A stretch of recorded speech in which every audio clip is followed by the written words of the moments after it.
En la clase del día de hoy no vamos a hablar tanto de estadística, vamos a hablar más de probabilidad.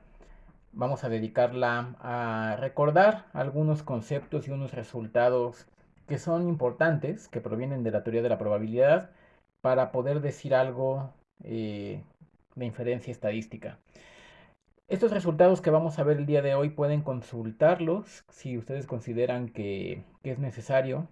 En el libro de texto de Víctor Panaretos, en el capítulo 1, es un repaso de teoría de probabilidad, ahí vienen todo lo que vamos a comentar el día de hoy, pueden consultarlo ahí. Hablábamos nosotros bueno, como siempre decimos, hay una población que nos interesa estudiar y que nos es inaccesible. Solo podemos acceder a una muestra de la población. A cada elemento de la población le asociamos un número real y modelamos estos números reales mediante una distribución de probabilidad. A través de un experimento aleatorio, y eso es lo único aleatorio en inferencia estadística, obtenemos una muestra y nosotros analizando la muestra trataremos de decir algo respecto a lo desconocido, que usualmente es el o los parámetros de la población, de la distribución con la que modelamos la población. Nosotros al analizar la muestra vamos a obtener estadísticas. Una estadística es una función de los elementos de la muestra, que una vez que ya la observamos, pues son observaciones. En ese sentido es que las estadísticas son variables aleatorias y tienen por lo tanto una distribución. Veíamos la clase pasada que dos estadísticas importantes son el promedio muestral y la varianza muestral, que recuerden que lo definimos como la varianza muestral, la suma de las desviaciones cuadráticas de las observaciones respecto a su propia media dividido entre, ojo, n menos 1. Y al ser estas dos estadísticas y por lo tanto variables aleatorias, tienen una distribución y a nosotros nos gustaría poder decir algo respecto a la distribución de estas dos. Este es el objetivo de al menos esta clase y la que sigue. Decir algo sobre las distribuciones de estas dos estadísticas, el promedio muestral y la varianza muestral. La cosa es que si nosotros no conocemos o no conocemos por completo la distribución de la cual estamos muestreando, es decir, la distribución poblacional, pues no podemos conocer tampoco la distribución de estas dos, a menos que se satisfagan algunas cosas. Vamos a ver dos casos. Veremos dos casos. El primer caso, aquel en el que la población sigue o modelamos a través de una distribución normal con media mu y desviación estándar sigma cuadrada, y que usualmente son parámetros desconocidos. Y vamos a ver también el caso en el que la muestra es grande, donde luego hay que ver qué significa exactamente esa palabra grande. Bueno, para poder nosotros decir algo sobre la distribución de estas dos estadísticas, vamos a requerir varios resultados de teoría de probabilidad y eso es lo que vamos a enumerar el día de hoy. Necesitamos, para que tengamos alguna idea de por dónde estamos, 5 resultaditos de teoría de probabilidad. Los vamos a enunciar y no los vamos a probar, vamos nada más a enunciarlos y hacer un par de comentarios respecto a cada uno de ellos y un pequeño recordatorio. Entonces en la clase del día de hoy vamos a enunciar y comentar 5 resultados de teoría de probabilidad y un recordatorio de un concepto, que todo eso lo vamos a necesitar en la siguiente clase cuando analicemos la distribución de estas dos estadísticas. Eso nos va a llevar a un resultado, podemos llamarle teorema o proposición, que le llaman el teorema de la distribución muestral bajo normalidad. Es decir, vamos a poder caracterizar por completo la distribución de estas dos estadísticas al menos en el caso en el que la población sigue una distribución normal o gaussiana. Vamos con el resultado número 1. Vamos a ponerle aquí resultadín 1. Es algo que seguramente ustedes vieron en sus cursos de probabilidad y básicamente es que la suma de variables aleatorias independientes normales es una variable aleatoria normal. Que la suma de normales da otra normal con otros parámetros. Vamos a escribirlo bien. Sean x1 hasta xn variables aleatorias, ojo, esto es importante, independientes, con distribución cada una de ellas normal, y todas con la misma distribución normal. Eso no es estrictamente necesario que tengan la misma distribución normal, pero bueno, para como lo vamos a ver nosotros, bueno, vamos a ponerla aquí, que pueden ser diferentes distribuciones normales, es decir, diferente la media y diferente la varianza de cada uno. Entonces, esto que algunos autores llaman, bueno, se dice en la literatura que la distribución normal o la familia de distribuciones normales es una familia estable porque la suma de dos elementos de esa familia da otro elemento también de esa familia. La suma de estas variables aleatorias sigue también una distribución normal, donde la media es la suma de las medias y, si son independientes, la varianza es la suma de las varianzas. De hecho, esta propiedad de la familia de distribuciones normales está detrás del teorema del límite central. Se puede formular el teorema del límite central diciendo que una distribución o una familia de distribuciones es el límite de una suma infinita de variables aleatorias bajo ciertas condiciones, siempre y cuando esa familia sea estable. Es un sí y solo sí. Ese es un resultado que por un lado desarrolló Paul Levy y por el otro Kolmogorov y me parece que fue un tal Khinchin. Pero bueno, el resultadín número 2 es sobre cómo calcular la distribución, o en este caso la densidad, de una transformación de una variable aleatoria. Ojo con este resultadín 2 porque hay varios ejercicios o problemas en la tarea en el que se les pide a ustedes que sea x una variable aleatoria con tal distribución, calcule usted la distribución de tal transformación de la variable aleatoria. Tienen que emplear este resultadín número 2. Vamos a poner dos casos, el caso en una dimensión y en varias dimensiones.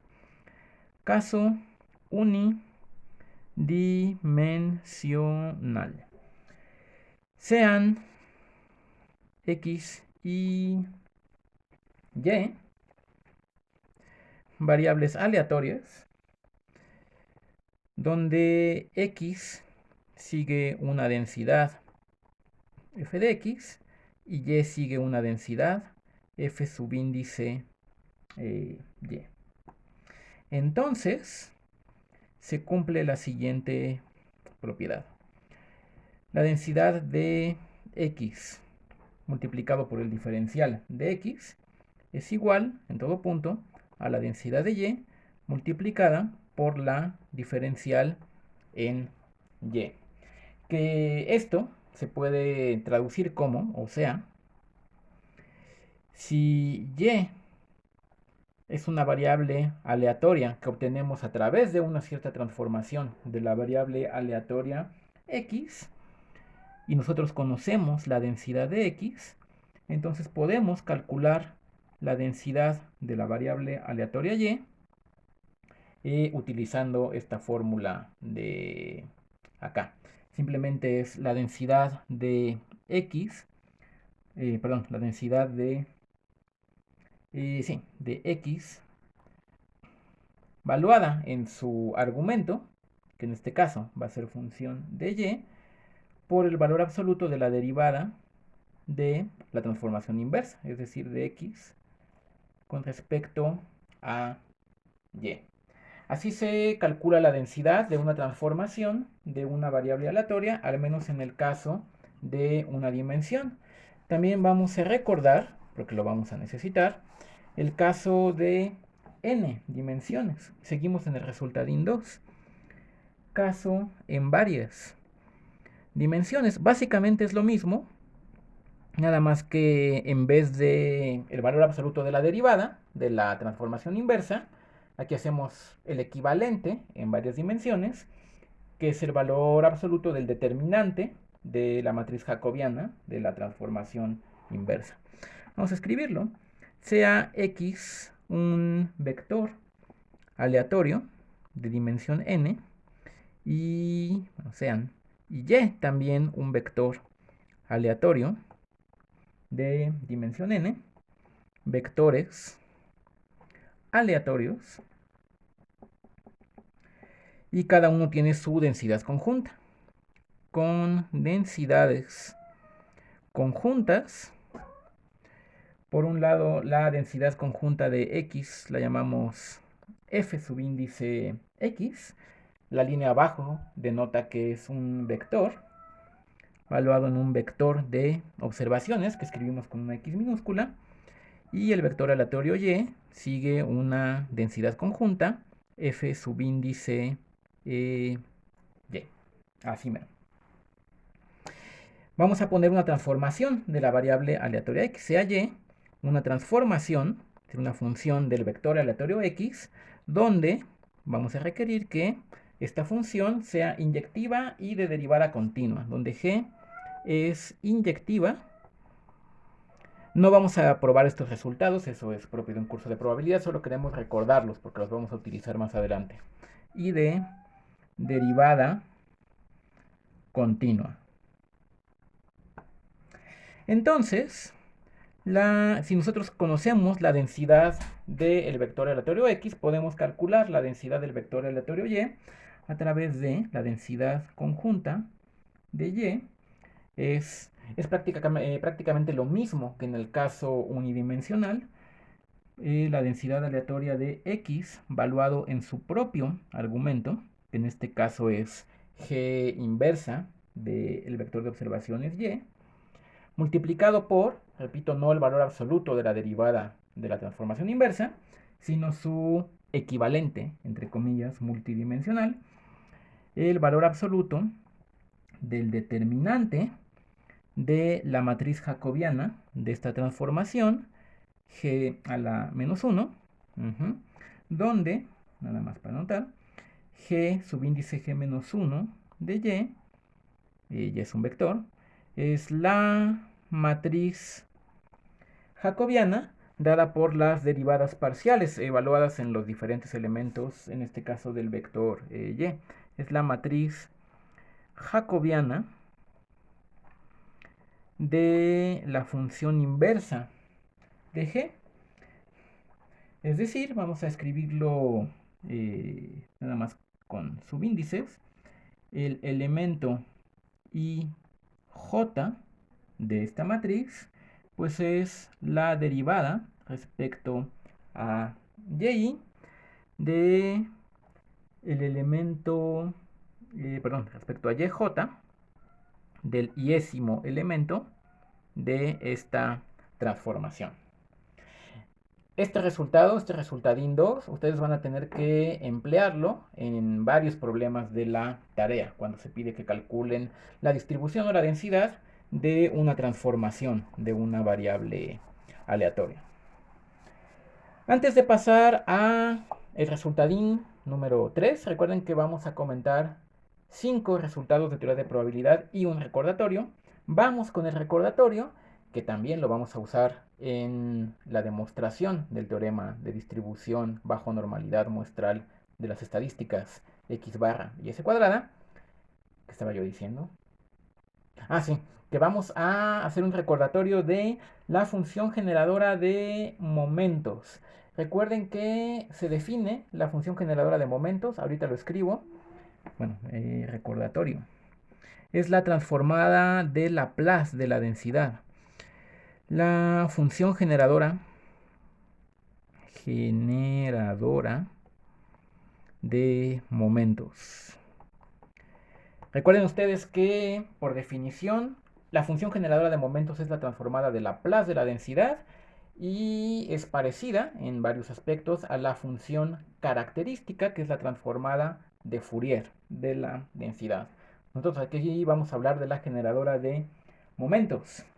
Bueno, la función generadora de momentos de una variable aleatoria x se define como, bueno, no vamos a escribirlo en términos de transformada de Laplace, en general creo que en probabilidad no se suele hacer así, es la esperanza de esta variable aleatoria, e a la t por x, donde x es la variable aleatoria que estamos viendo, donde t es el argumento de la función generadora de momentos, puede ser cualquier número real. Esta esperanza es una función de la variable independiente t y se llama la función generadora de momentos. Se llama así porque nos permite calcular los momentos de la variable aleatoria x de la siguiente manera. Esta función nos permite, entre otras cosas, no es lo único que podemos hacer con la función generadora de momentos, nos permite, entre otras cosas, calcular. Recuerden que hace unas pocas clases recordamos que eran los momentos de una variable aleatoria. Calcular los momentos de x de la siguiente manera.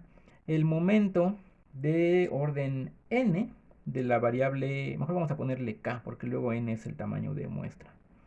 El momento de orden k de la variable aleatoria, que por definición es la esperanza de x elevado a la k, pues es la derivada de orden k, o sea, la késima derivada de la función generadora de momentos evaluada en 0.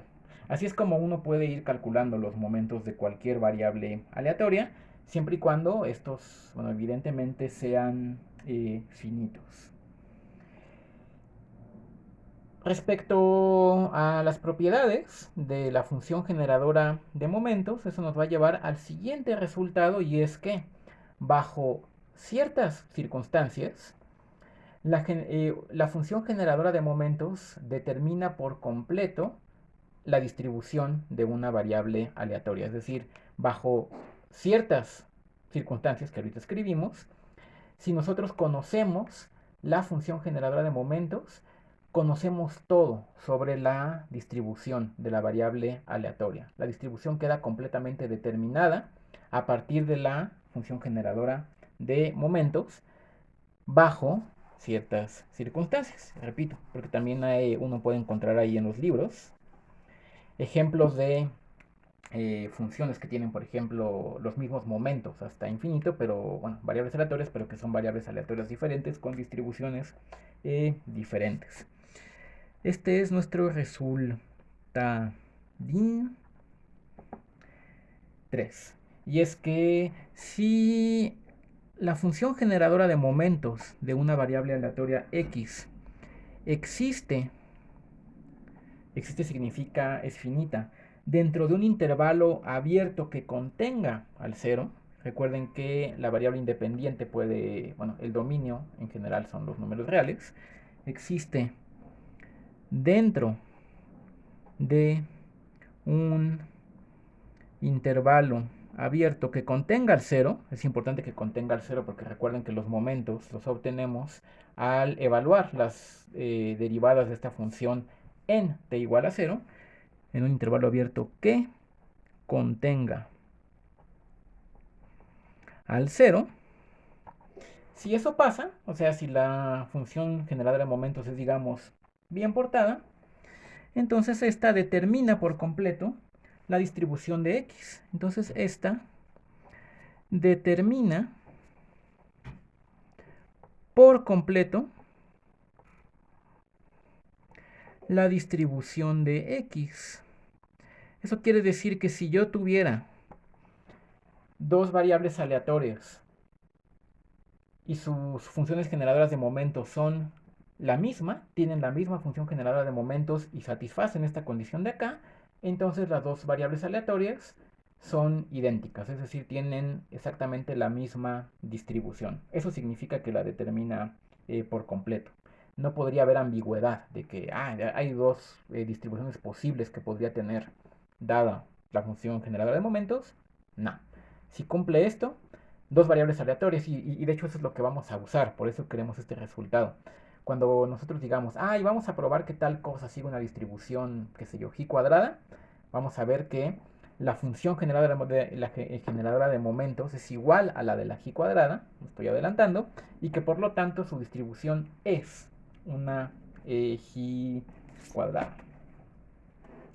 Y más cosas respecto a la función generadora de momentos. Decíamos que la clase de hoy va a ser un recordatorio de varias cosas de sus cursos de probabilidad y seguramente ustedes recuerdan que la función generadora de momentos de la suma de dos variables aleatorias es el producto de sus funciones generadoras de momentos, que por cierto la función característica también satisface eso, siempre y cuando estas dos variables aleatorias sean independientes. En general, al menos en este curso de estadística, siempre las variables aleatorias van a ser independientes. Esto hay que acotarlo y en cada caso aclarar si sí o si no, pero en general es un poco así. Si x y y son variables aleatorias, b de variables, a de aleatorias, independientes, y nosotros definimos la suma, le ponemos de nombre z, entonces la función generadora de momentos de la suma es el producto de las funciones generadoras de momentos de x y de y. Siempre y cuando, esto hay que aclararlo, siempre y cuando estas existan. Donde decir que existen significa que son finitas. Son finitas. Al menos en un intervalo abierto. Y por último, el resultadín 5 tiene que ver, justamente me estaba adelantando, con esta distribución, la g cuadrada, y básicamente es que el cuadrado de una variable aleatoria normal estándar sigue una g cuadrada. Recuerden que normal estándar significa normal con media 0 y varianza igual a 1. Ese es el último resultadín que necesitamos para la clase de hoy. Sea z una normal estándar. Por usos y costumbres veo que siempre a las normales estándar les ponen en los libros z de nombre. Bueno, entonces esa variable elevada al cuadrado, y igual a z al cuadrado, sigue una, no sé cómo les gusta a ustedes escribirlo más, g, o a veces lo escriben así, g, o a veces chi, cuadrada, una g cuadrada, con un grado de libertad. O sea, y sigue una g cuadrada con parámetro, que el parámetro de la g cuadrada se llama grados de libertad, igual a 1. Ok, necesitamos esos 5 resultados. Y bueno, el recordatorio, porque 3 de ellos tienen que ver con la función generadora de momentos, para poder probar un resultado que ahorita vamos a enunciar y lo probamos en la siguiente sesión respecto a la distribución de las estadísticas promedio muestral y varianza muestral. Estas dos estadísticas son importantes porque recuerden que nosotros queremos utilizar en general estadísticas para poder decir algo respecto a lo desconocido. Y lo desconocido en este curso son los parámetros de la distribución poblacional. Muchas veces nosotros podemos caracterizar los parámetros de una distribución o de manera equivalente, bueno, no equivalente, pero podemos obtener mucha información sobre los parámetros de una distribución si conocemos la media y la varianza. Incluso hay distribuciones como la normal que están parametrizadas por estas dos cantidades, por la media y por la varianza. Y la idea es que si nosotros estamos haciendo las cosas, vamos a decir más o menos bien, la media muestral debería ser parecida a la media poblacional, que es desconocida, y la varianza muestral debería ser parecida a la varianza poblacional, que también es desconocida. Eso siempre y cuando la muestra se parezca a la población. Si la muestra se parece a la población, pues su media y su varianza se van a parecer a la media y la varianza de la población, y con eso nosotros podemos empezar a reducir el nivel de desconocimiento que tenemos respecto a la población. Este teorema viene tal como yo lo voy a enunciar aquí en el libro de Víctor Panaretos. Bueno, ahí no le llaman teorema, le llaman proposición. Es la proposición 2.7. Y también ahí ustedes pueden consultar, si quieren desde ahora, la demostración completa.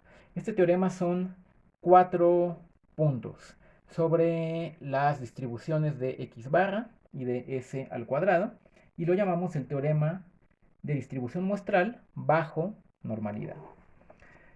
Vamos a escribirlo y con eso terminamos el día de hoy. Teorema distribución muestral bajo normalidad. Recuerden que llamamos distribución muestral a la distribución de una estadística. Y bajo normalidad porque vamos a suponer que la población sigue una distribución normal o la modelamos a través de esa distribución. Sea, como siempre en estas clases, esto una muestra aleatoria, M de muestra y A de aleatoria, donde estamos muestreando de una población que modelamos mediante una distribución normal con parámetros media mu y varianza sigma cuadrada, generalmente desconocidos. Entonces, 4 puntos. 1. La distribución conjunta de la muestra pues es el producto de las densidades de x1, de x2 hasta xn. Ahorita lo comentamos, es algo muy fácil de probar. Uno podría pensar que era de esperar. Bueno, esto es un poco lógico. La distribución de este vector aleatorio, o sea, de la muestra, la distribución muestral, tiene la densidad. También luego yo le llamo, bueno, yo hay varias personas más, PDF a la densidad. PDF no es del documento, es Probability Density Function. Ojo, esto es densidad, que luego es más corto escribir PDF que densidad. Tiene la densidad conjunta, que escribimos así, pues es 1 entre 2pi sigma cuadrada elevado a la n medios por e elevado a la menos 1 sobre 2pi sigma cuadrada. Ojo, todas tienen, en este caso sí, la misma distribución normal, la misma media y la misma varianza, sigma cuadrada. Aquí adentro va por la suma desde igual 1 hasta n de cada observación menos mu elevado al cuadrado. Esto, bueno, la siguiente clase vamos con la prueba, pero la de este punto va a ser muy fácil, nada más. Como estas variables aleatorias son independientes, la densidad conjunta pues es el producto de las densidades. Entonces esto que está aquí, en el lado derecho, simplemente es el producto de n densidades de una normal. Eso se puede hacer muy fácil. De manera casi igual de fácil, uno puede probar que la media muestral x barra que recuerden que es la suma de todas ellas entre n, sigue una distribución normal, mu, entre sigma, sigma cuadrada entre n. Igual es bien fácil, porque si yo ya sé que, que cada una de estas x es una normal, y yo ya sé que la suma de normales da una normal, bueno, recuerden que el promedio pues es la suma dividido entre una constante, entre n, que también va a ser una normal. Entonces este resultado también se puede probar facilísimo. Algo que cuesta ya un poco más de trabajo y hay que entrar en algunos detalles técnicos es que la media muestral y la varianza son variables aleatorias independientes. Eso no es para nada obvio. Eso sí vamos a tener que hacerlo con, bueno, con cierto detalle y explicar algunas cosas. Las variables aleatorias x barra y s cuadrada son independientes. Uh-huh. Digamos que de alguna manera, si uno tiene cierto feeling, podríamos llamar, de probabilidad, los puntos 1 y 2 serían, ay, pues como que pues eso es obvio, más o menos. El 3 no lo es tanto. Y el 4 es que la variable aleatoria, bueno, ya dijimos cómo es la distribución de x barra, vamos a decir también cómo es la distribución de s cuadrada.